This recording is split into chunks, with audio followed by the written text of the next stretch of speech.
Hey, and we are the Coalition, loud and proud, civilly disobedient media. We are at 533 Weeden Street, the home, if you will, the culinary home of the Coalition Radio Network. Of course, we're talking about your mother's favorite breakfast place, Tony Solly, the proprietor, the entire Solly family. These are the folks that do the Last Friday feed. An astonishing place, A, because the food is wonderful. There is no better breakfast spot here in Rhode Island. Number two, and listen, you can hear the gals of laughter and say the spirit of the place. It's wonderful. It's kind of like Cheers meets breakfast. And just as importantly, their contribution to the community, of course, as you know or should know by now, if you're a regular viewer or listener to the Coalition Radio, they are the sponsor and the primary mover with the Coalition of the Last Friday feed in Woonsocket, Rhode Island, where on the last day of the month, where Woonsocket's a food desert, they provide the spiritual and culinary movement behind feeding and pushing towards 70 or 80 people on a Friday.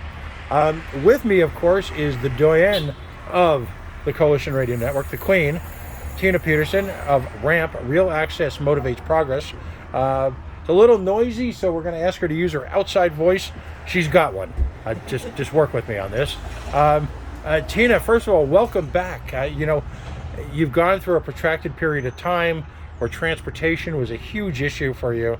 I think we've got in the backdrop the new Queenie 2. The Queenie 2, the new wheels. So it's congratulations. I don't know if there's a happy way to say this, rejoining us.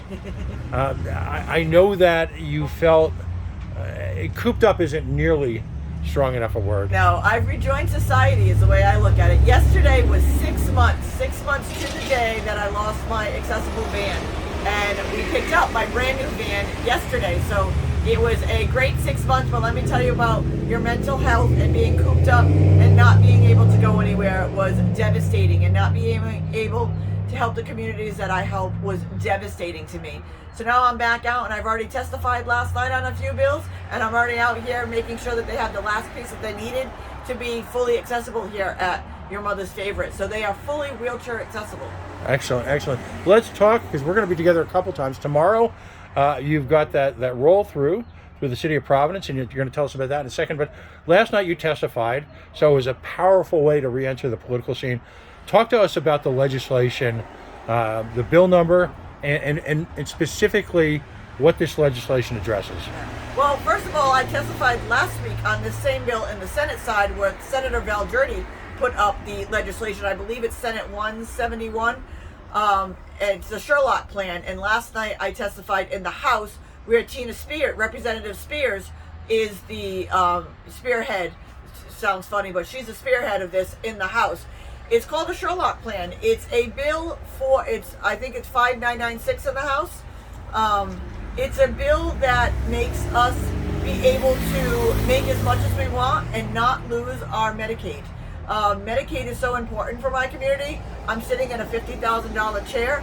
Our PCAs, which is our personal care attendants that help us, expensive durable medical equipment that we need is not covered by anything else other than Medicaid. So we are not allowed to take bonuses. We are not allowed to work over a certain amount of time. So they want us to succeed, but not yet too much. We have to give up all of our medical. So we would literally have to make, one of the women testified last night, over $120,000 just to cover her personal care attendants for the year to get her to and from work, and she works 40 hours a week. It's not possible. It's physically not possible for people to make that. I just received a presidential appointment at the United States Access Board, and one of the first questions I was asked was, do I want to waive my executive stipend that I get paid 4 times a year, because it will mess with my Medicaid and I would lose my medical, which I can't do. But how sad is that, to get to the point where you get recognized by the president, you get federal say, and possibly have to do it for nothing? I don't know many people out there that would work for nothing. Right, and on a very real practical level, that money, quite frankly, can improve the quality of your life like any other American. I mean, there's... Oh, absolutely. I would not have had to do a fundraiser for my van I would be able to pay for my own van on my own. I'd be able to buy my own wheelchair. We got to pay 20 to 30% of our wheelchairs. They're $50,000 chairs. Mm-hmm. We're not allowed to have more than $2,000 in any of our bank accounts. It's ridiculous, the restrictions that we have, and we are working 40 hours a week. We have full-time jobs. We have a lot of things that we can be doing, and we're missing out on an amazing workforce because we have to say no so we don't lose our Medicare. Right. Sums it up. What's it's been heard in the House, it's been heard in the Senate. Which committees? It was heard in the Senate Finance Committee last week, and it was in the House Finance Committee this week. And how are the prospects for passage? We're hoping it's going to pass. They all seem to agree with the bill. They all seem to agree it should be happening. I mean, like I said, this bill is not going to be the be-all, fix-all, but it's going to be a great start and a great step in the right direction. I mean, last week we had over, I think it was 20 wheelchair users in the Senate. And last night, I want to say there were 16 of us that were there that could actually get there and participate. That is the most important thing. That is the workforce of all these people have jobs. We just can't take bonuses. We can't get a raise. We can't work over a certain amount of time without losing our medical. Wow. We can physically do it. We just have to say no or work for free. And I don't know anybody who would work for free. No, it's compelling legislation. We're going to attach a copy of the legislation to this post. We've just got a couple minutes. Let's talk about, you've got an event coming up tomorrow. Yes, tomorrow we're doing a parking mobility walk in downtown Providence. We're gathering at 10 a.m. at 225 Dyer Street. And then we're going to do a 1.5 mile walk around Providence and talk about how to use the app, why you should use the app, and just basically have a joint conversation of what the accessibility is and why it's important. When 40% of our Rhode Islanders use a mobility aid. It's so important.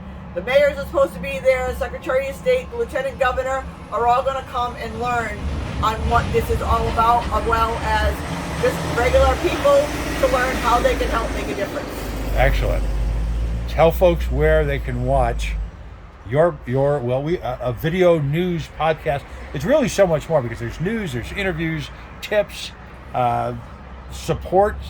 It's all offered through, we'll call it the Greater Ramp Network. Tell folks how they can engage with you. They can actually watch me live every Wednesday night right here on the Coalition Talk Radio, 7 p.m. every Wednesday night. We're live. But I also follow me on Twitter, Instagram, Facebook, and our website, rampisinclusion.org. We are now a .org, not a .com anymore. So if you had our website prior, you need to switch it to .org. But we are everywhere, and we are making a difference. And we do what we do for free to make sure businesses let everybody in. We count on donations. So if you like what we do, donate, but invite us down and let us guide you to use the tax breaks and the grants in the states to make sure that you're letting in the 40% of Rhode Islanders that use mobility aids and more.